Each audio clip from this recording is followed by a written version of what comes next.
Listeners, readers, welcome to the Foxed Page, where we dive deep into the very best books. You'll come away with a richer understanding of the text at hand, all while learning to read everything a little better. I'm Kimberly Ford, one-time adjunct professor at Berkeley, best-selling author and PhD in literature. Today, I am so happy to be diving into Ben Lerner's 1004. Ben Lerner is a writer that I have loved for a really long time. I read Leaving the Atocha Station a million years ago, and was so taken by it because it is set in Madrid, and a lot of it problematizes language in a way that, for someone who has a PhD in Spanish literature, was incredibly interesting. I then was even more impressed by 1004, which was his second novel, and today we're going to dig into some of the reasons why. And the basic thesis there is that Leaving the Atocha Station, to me, felt very much like kind of a postmodern exploration of fiction and the nature of fiction versus reality, and there was lots of playing with the form and playing with the idea of authorship and language and what we can construct out of the written word. But in 1004, there was this kind of like real warmth and urgency and sincerity that infused the whole project in a way that I found incredibly moving. We're also looking at 1004. I had two different listeners who had asked actually if we could read a Ben Lerner book. One of them quite a while ago, and then one more recently. And, sometimes people will say like, oh, can we read The Master and Margarita? Or, oh, can we read something by Ben Lerner? And I'll think, oh my gosh, absolutely, we should do that. But then I look at my giant stack of things that I'm already in the midst of reading or that I have queued up, and I don't quite get to the thing the reader wanted. The reason why I think we are diving into the Ben Lerner now is because we've made this recent sort of weird incursion into postmodern literature.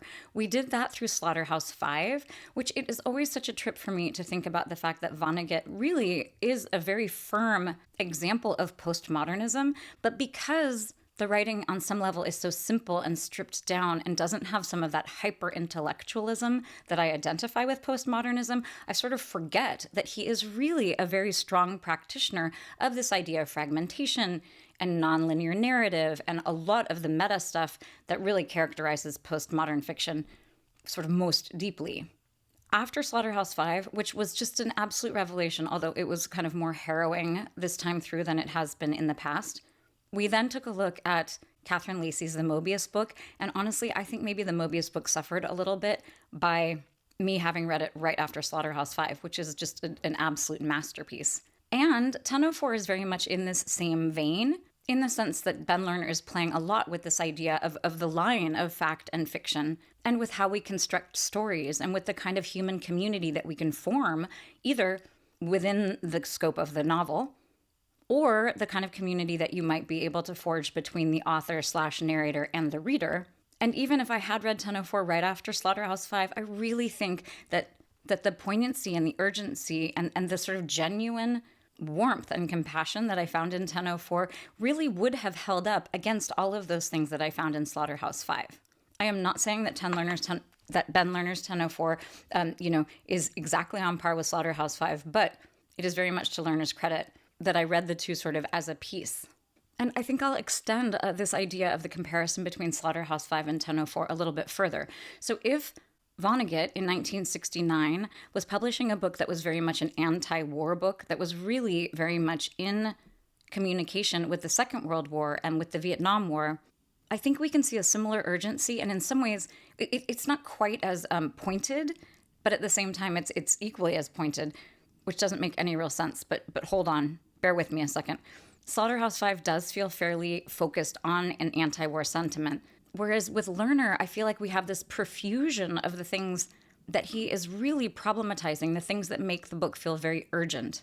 And honestly, I think that speaks to the complexity of what life is like in the aughts and in the 2010s leading up to the publication of this book. So if Vonnegut was mainly anti-war and caught up with this idea of human violence and mutual human destruction, Lerner is really focusing on things like climate change, on late-stage capitalism, on, in many ways, just on the sort of the collapse of humanity in a way that, to borrow from his book, really spiders out across the page. And if Slaughterhouse-Five was really playing with the form of the novel in the sense that Billy Pilgrim famously is unstuck in time, and the book is not only science fiction-y in some of its elements, but is also really nonlinear, what we have with Ben Lerner is kind of an explosion of the novel. So what we're going to do today is get a little more concrete. We could talk for hours and hours and hours about this book, But what's most interesting to me is to take a look at some of the very specific ways that he is playing with this line between fact and fiction and the relationship between the author, narrator, and reader in this effort to both underscore all of the really harrowing things that are happening these days. Actually, the book was published in 2014, though it seems no less urgent in 2025. But I also want to speak to the ways that proliferation of stories and that proliferation of deeply troubling problems also speaks to this proliferation of a sense of community and a sense of humanity that I think in some ways does extend beyond the scope of what we see with Vonnegut's post-war message. So I imagine some of you have read the novel recently, but I also imagine a lot of you really loved this book back when it came out in 2014 and maybe haven't looked at it for a while. And we're not going to dive too deeply into all of the elements of the plot insofar as the book has any plot. But hopefully what we're going to be doing today is just speaking in a very granular way about the larger project. So just to jog your memory, we have a very meta situation where the author of the book really in many ways maps directly onto the story of Ben Lerner in actual life.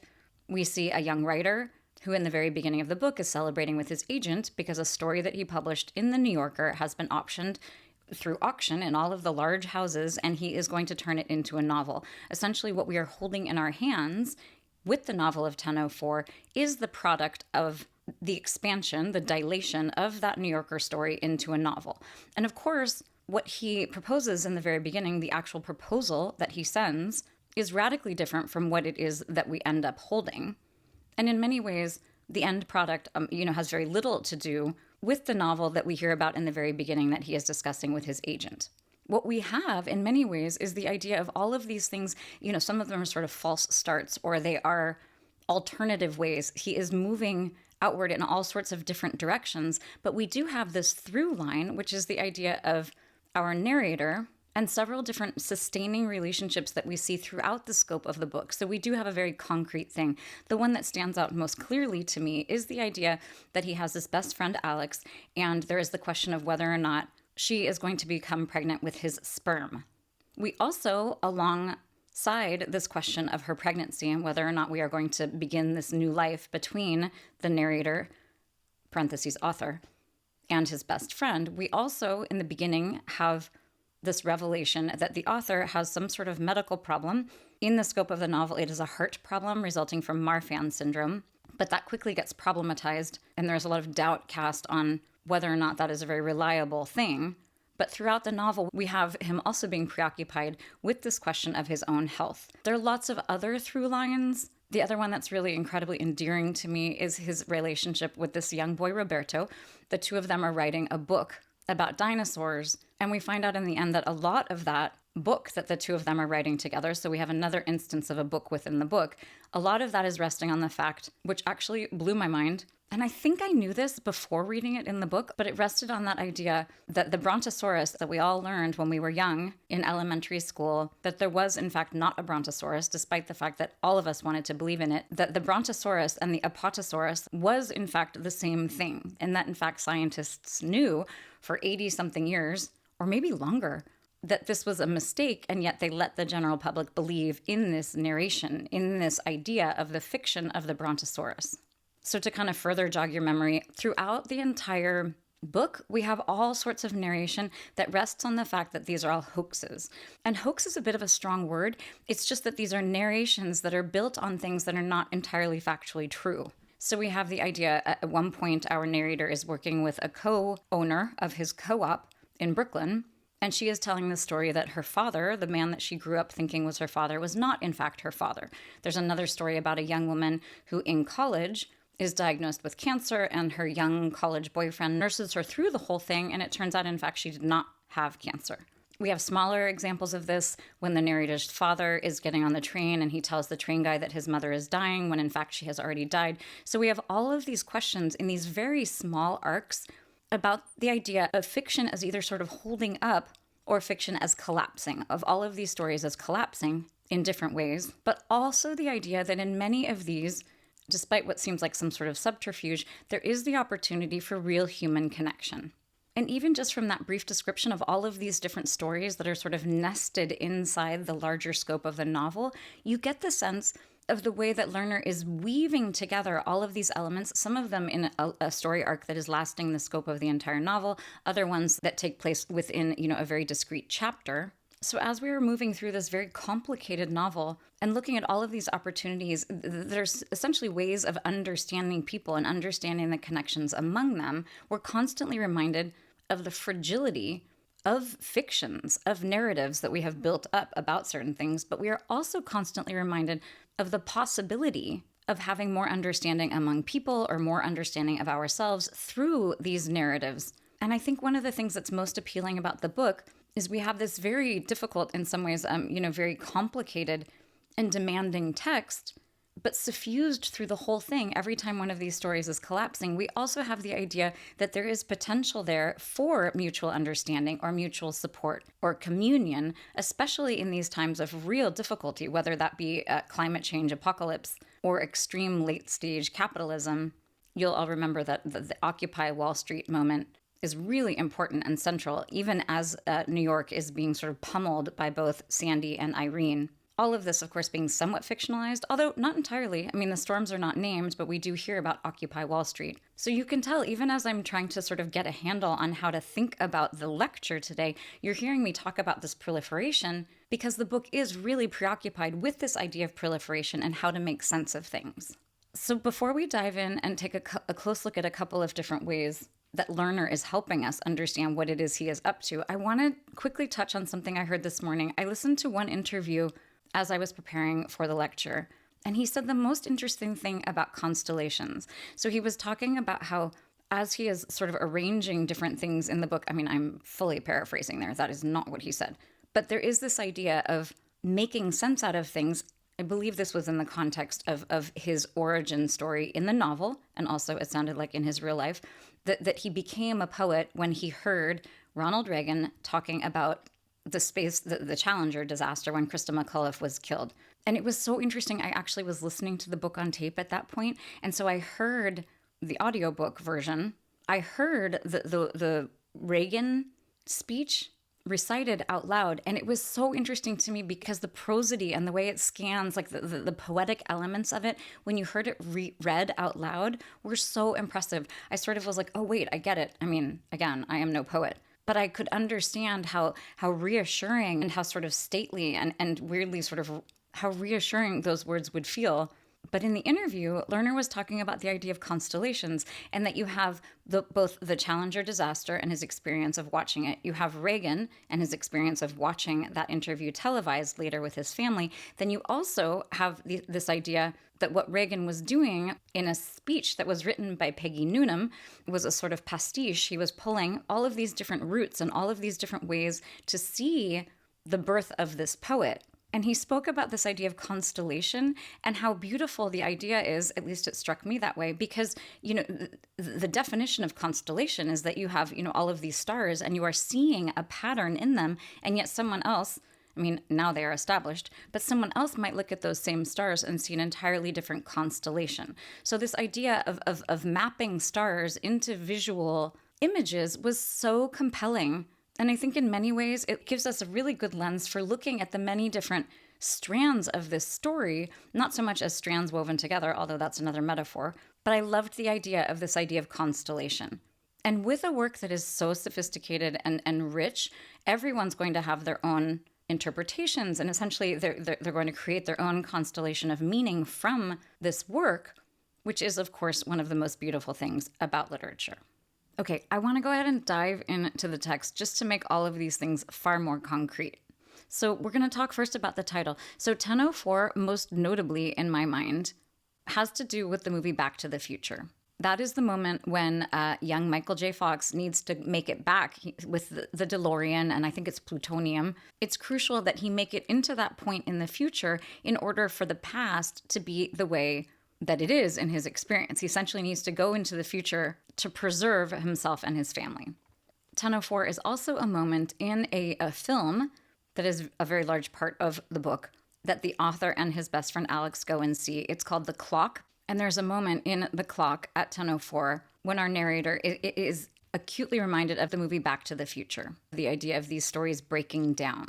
And Ben Lerner said the most interesting thing about modernism. So even as I just said, we're going to dive into the text, I actually want to take a minute now because this idea of projecting yourself into the future has everything to do with his description of modernism. So modernism is the type of writing that comes out that is a reaction to the First World War. So you have writers like Virginia Woolf and James Joyce. Later we have Faulkner in the United States. We have T.S. Eliot. We have people who are really pushing the bounds of fiction. And Lerner had the most interesting thing to say about modernism, which is that it's this kind of writing that essentially understands that in the moment, it is challenging enough that the market will not, in fact, understand it.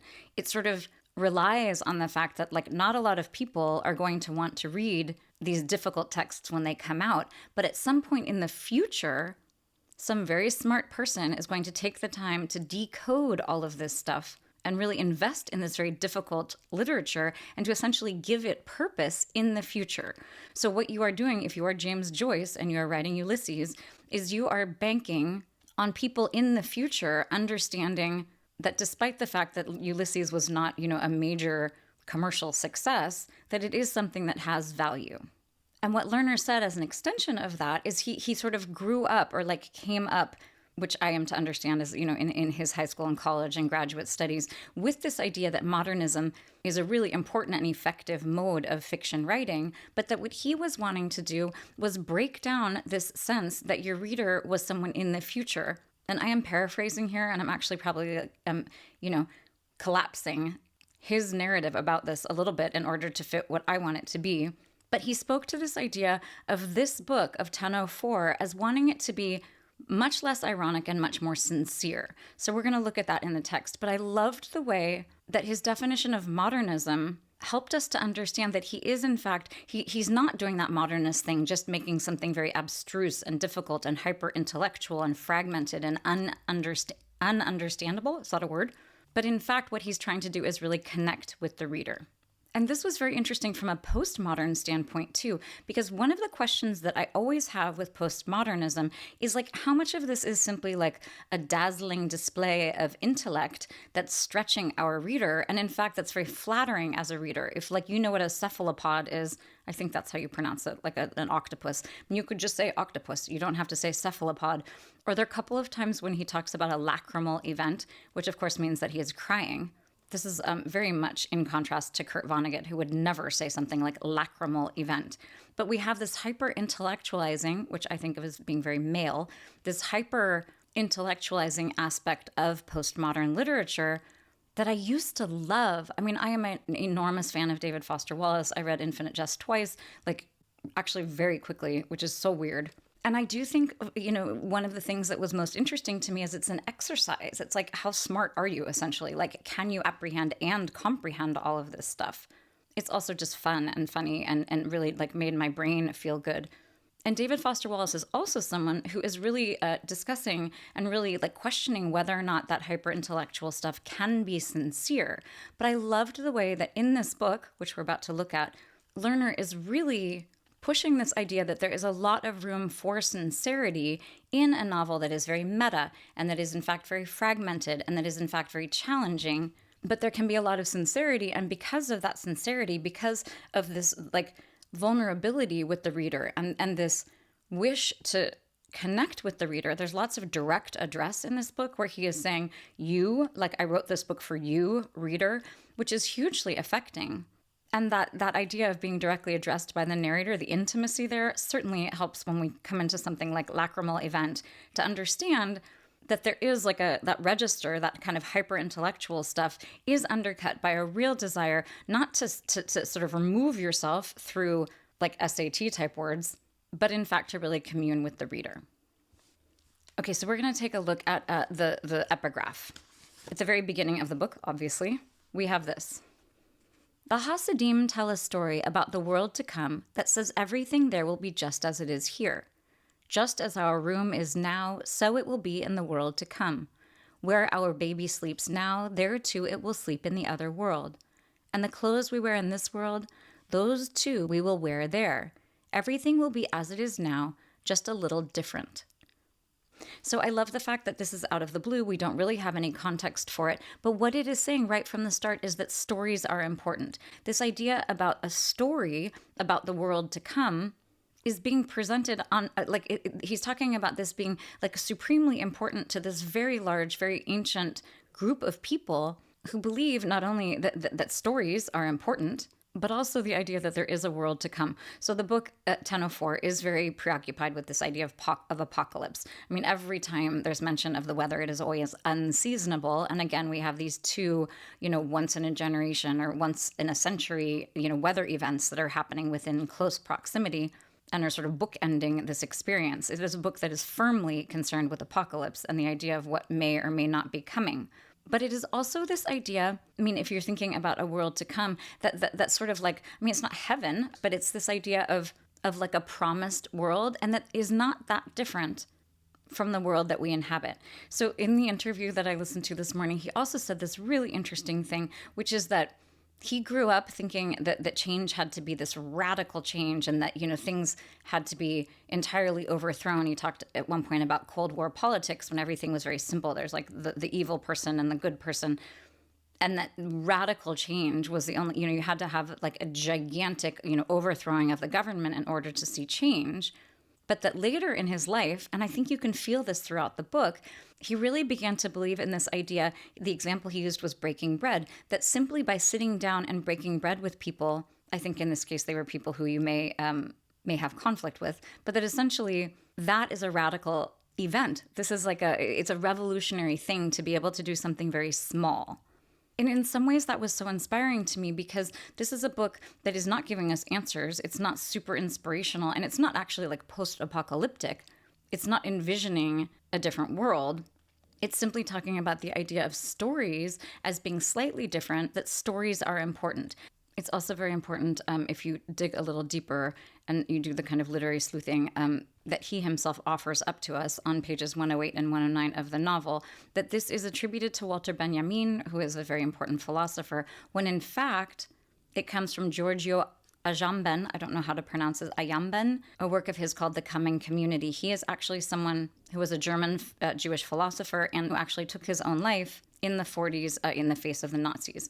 So what we have here is this kind of hopeful conception of things as being hopeful in the sense that there will be familiarity and there will be community and things like babies and rooms and all of these things, that our world is not radically different from this kind of utopic world. And yet we in fact find out that this person was in a situation that was so dire, literally the Holocaust, that he ended up taking his life.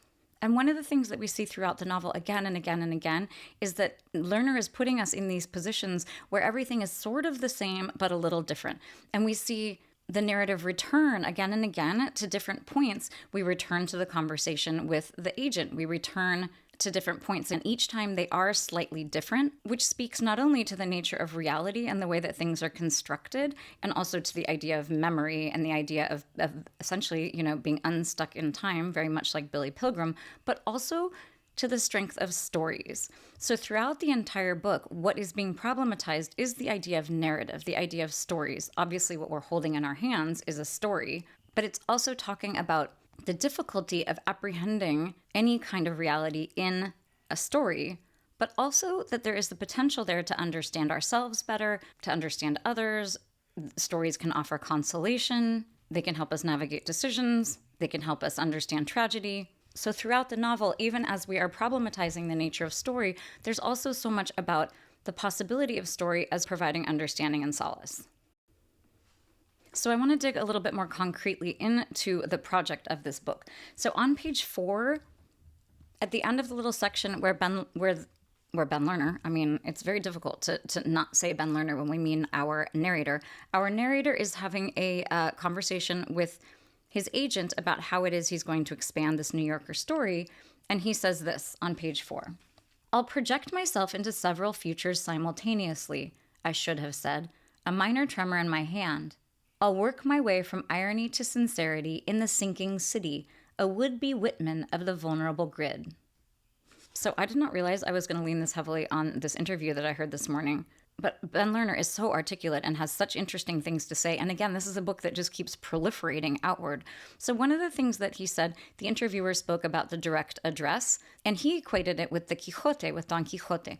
And Lerner's of the smartest thing, which is that in Don Quixote, when we have, our narrator addressing the reader, it's this very sort of genteel thing. The example he used is that it's sort of like saying, all of you ladies who are reading the novel, we are about to have like a crude passage here where Sancho Panza is going to get, food poisoning. But what he is trying to do is much more of a Walt Whitman thing, and I am not a scholar of Walt Whitman. But what Whitman is doing throughout his entire work, both the poetry and the prose, is he's really investigating what words, what language and poetry and what they can offer as a means of communicating, one man communicating in many different ways to many different people. So Lerner in the interview, and also here in this little passage, is talking about this idea of sincerity, this idea of being able to really communicate with other people in a very sincere way. And when I hear that, I mean kind of a vulnerable way, in an honest way, and not like a hyper, intellectual kind of gimmicky game type of way, but in a very concrete way about his fears, about what is real, about what is important. And here, of course, we have the idea of the sinking city. We have the idea of climate change, which is highly present throughout the entire novel. Again, it's sort of a bookend with these storms. But we also have this idea of him projecting himself into these several futures. And what I loved about that is the idea that every one of us is doing that, and not only that, but you could project yourself into many different pasts. I mean, we all can look at one incident, and depending on how we are describing it, what details we're highlighting, the characters we're talking about, the tone we take, we can make these things into anything. And what he's trying to do here is speak about the fact that he's not going to pretend to have this kind of linear answer, this kind of one way of thinking about this piece of fiction. Instead, he's hoping that it will embody many different things and many different stories and speak in many different ways to many different people. So now I want to take a look at another time when he's sort of articulating what this book is. And this is actually at the very end of the novel. Part of what I like about this is at the very end here, he is evoking the cover of the novel and sort of explaining to us the artwork that is on the cover. I also love an author. I mean, generally speaking, an author doesn't have a lot to do with what the cover of their book looks like. They might have some input, but usually there's like a marketing team. And honestly, most of the time that's probably a good idea, because I'm not sure that, a lot of practitioners of the written word are also experts in what is going to most effectively present their work visually. But I love this idea because what this says to me is that Ben Lerner had a very clear idea of what he wanted on the cover, and in fact that it is significant as well as every other aspect of the book. So on page 236, the context here is that he and his friend Alex, who is pregnant, which is such a, as a mom of 3, I was very happy about the idea that at the end, Alex and our narrator are going to procreate. Of course, things are still tenuous. It's very early in the pregnancy. We're not exactly sure what's going to happen. There's quite a bit of discussion about the fact that the chance of miscarriage is still high. She's an older potential mom. But I also think, more kind of broadly, if at the end of a piece of work someone is pregnant, we are speaking about a hope for the future. We are speaking about, society and humanity moving forward in a productive way, which honestly, there is a lot of stuff in this book that would potentially predict that the book would not, in fact, end with something as kind of hopeful as a pregnancy. But so here we have the two of them. They are walking from her appointment with her obstetrician on the Upper East Side. They end up having to walk all the way to Brooklyn. It's like 8 miles or something, because the storm is happening and everything is beginning to shut down. So this is toward the end of the book on 236. It was getting cold. We saw a bright glow to the east among the dark towers of the financial district, like the eye shine of some animal. Later, we would learn it was Goldman Sachs. See photographs in which one of the few illuminated buildings in the skyline was the investment banking firm, an image I'd used for the cover of my book. Not the one I was contracted to write about fraudulence, but the one I've written in its place, for you, to you, on the very edge of fiction. I found this so moving. I mean, I always love direct address. I find it incredibly powerful when, a narrator speaks directly to me and says, this is for you. But this idea here, the one I've written in its place for you, to you, is so incredibly powerful. I also love here the contrast, so that between the idea of the book about fraudulence, and instead a book that really does end up feeling like it's very much about sincerity. So, of course, one of the strains of the book is that he is going to expand the New Yorker story into kind of a study of how an author might sell his papers and might sell the correspondence that he has had with other people, but because of the electronic age, there isn't one. So he's going to create a correspondence, and the whole novel is going to be about that. And the interesting thing, of course, is that during the course of 1004, we see a bunch of this, but that does not end up being the focus of the novel. Instead, you could argue, especially because of how it is weighted at the end here, we have this pregnancy with Alex, and we also have the completion of the story of the dinosaur with Roberto. That's a little problematic because cute Roberto is not, in fact, that impressed with the book. He wants to instead make like an iPhone movie, which I actually thought was very funny and in fact very true. And it also is, helping us not feel like the book is ending on this like simple kind of saccharine happy note. There is a lot of qualifiers here, both with the pregnancy and with the completion of his book with Roberto.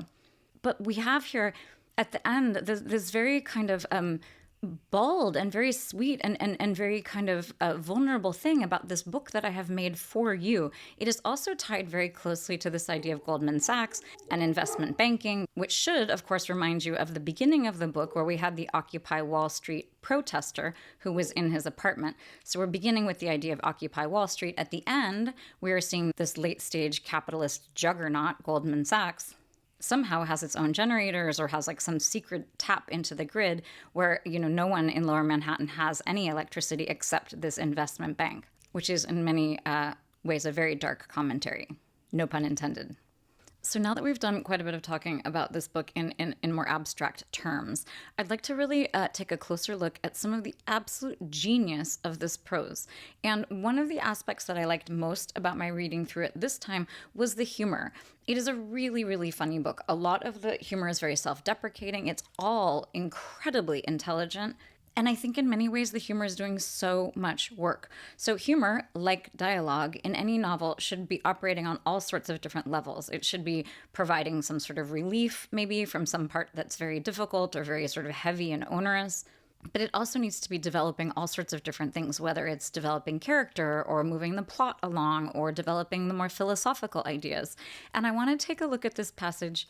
It's on pages kind of 90 to 95. The book is 238 pages. So, we're about, oh God, I can't do that math. Maybe 2/5. That just really came out of nowhere. But we're a decent way into the book. And what this is focusing on is this question of the narrator and whether or not he is going to father a child with his best friend Alex. Father a child sounds like such a weird use of that verb there. But he is going to offer sperm, which in many ways is very fraught for both of them.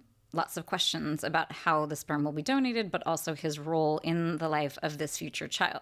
So what we have here is this whole projection of this experience that he has in trying to think through his role and trying to think through how weird this might be with his best friend.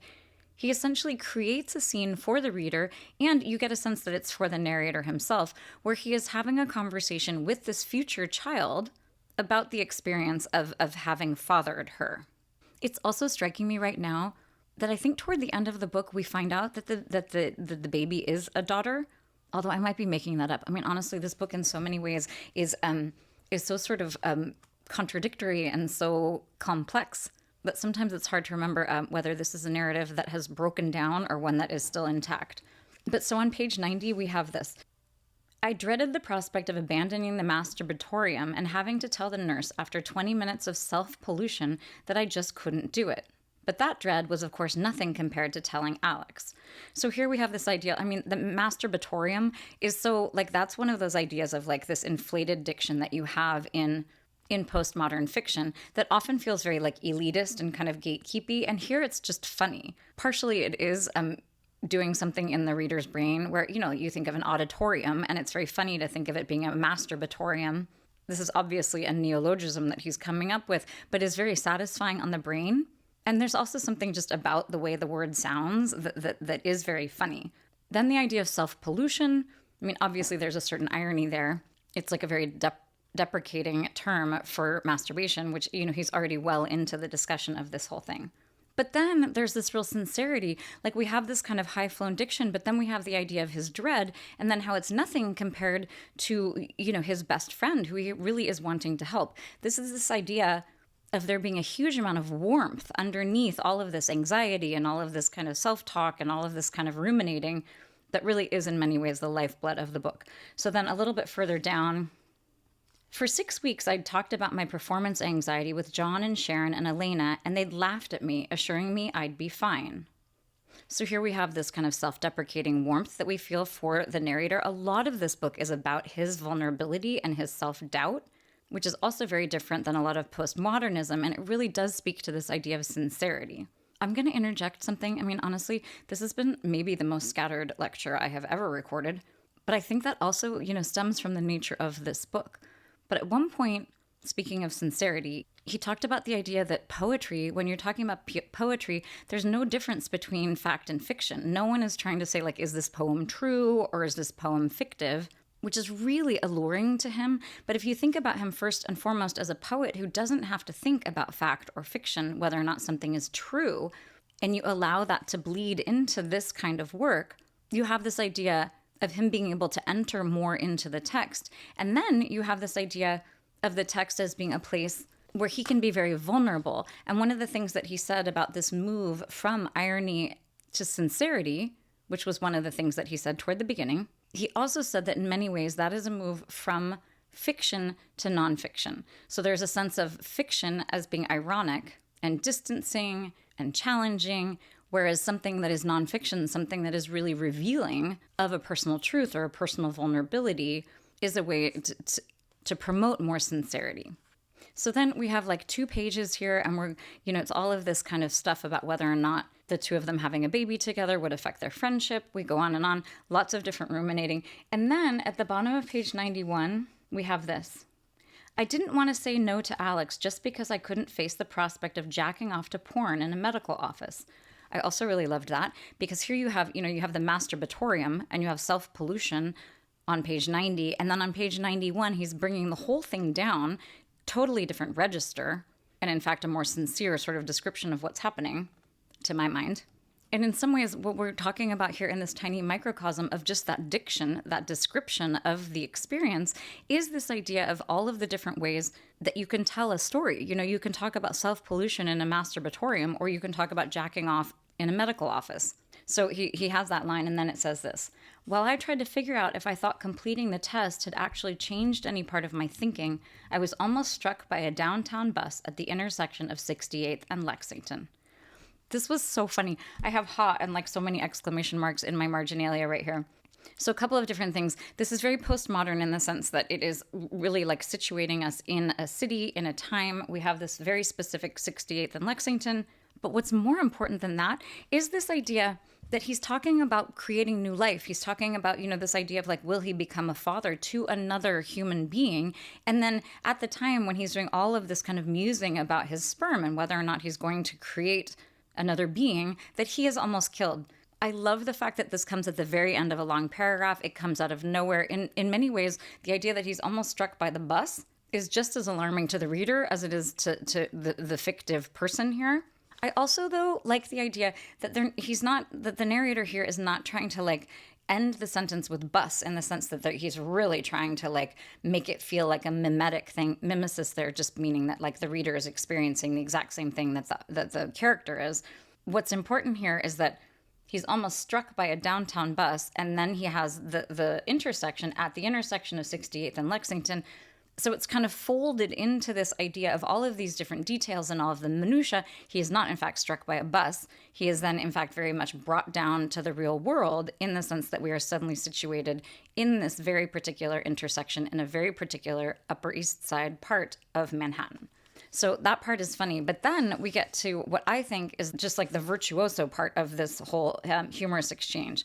Eventually, I reached the park and walked into it only far enough to find a bench and sit down and watch the nannies, all of whom were black or brown, push around white kids in expensive strollers. I imagined trying to explain all of this to a future child, whom I pictured as Alex's second cousin. And so here, it's anytime we look into this book, it's like a fractal. We have this idea that the larger novel is made up of this kind of, woven together kind of symphony of all of these different stories of different levels of veracity. And then here we have him sitting down and creating another story, which is like a made-up story that he is telling to a made-up interlocutor, but that is absolutely so charming and so funny and has everything to do with the affirmation of humanity that we see in the rest of the novel. So at the bottom of 91, he begins speaking in very clear terms to this child he is imagining. Your mother and I loved each other, but not in the way that makes a baby. So we went to a place where they took part of me and then put it in part of her, and that made you. So then we move further, and it's sort of like what you might imagine. And then we get down here.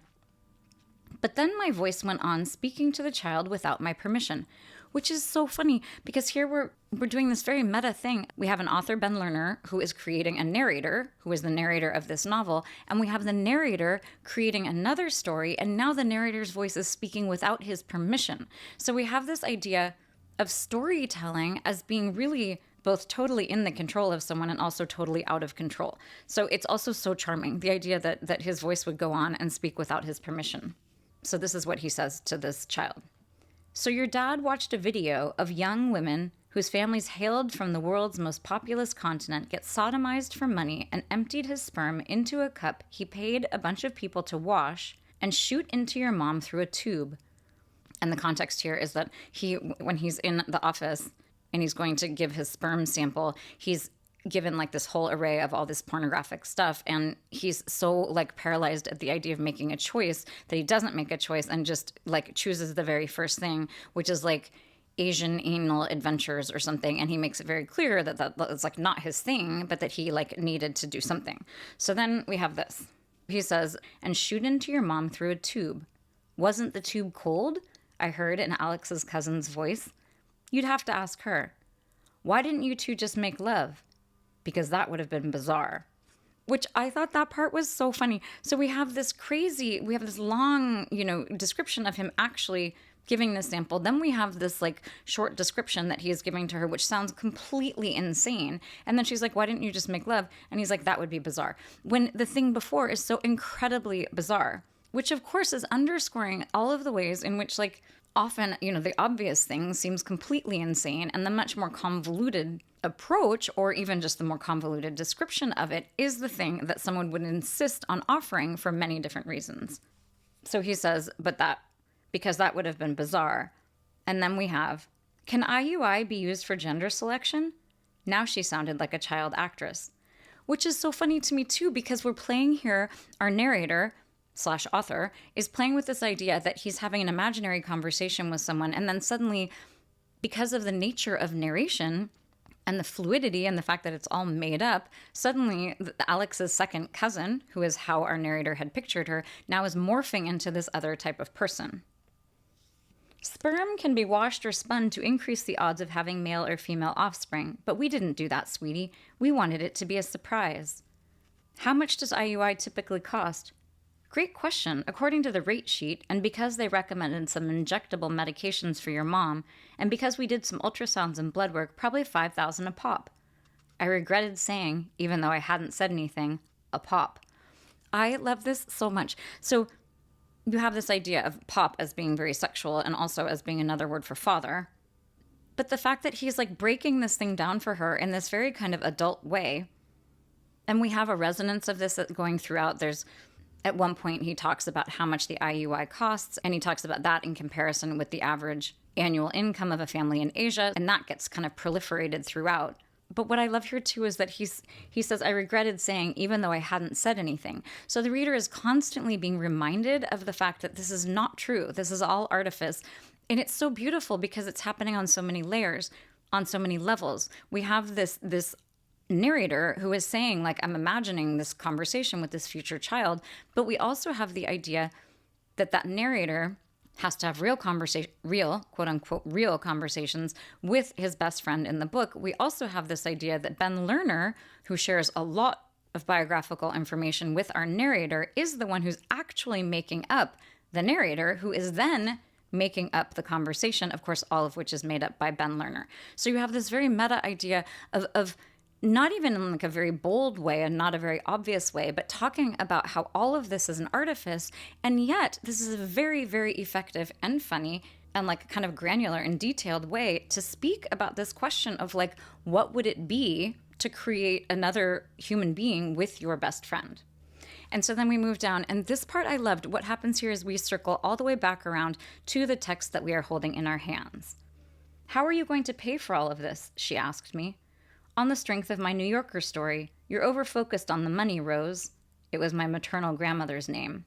So again, here she's shifting. We have this kind of, family sort of Oedipal thing.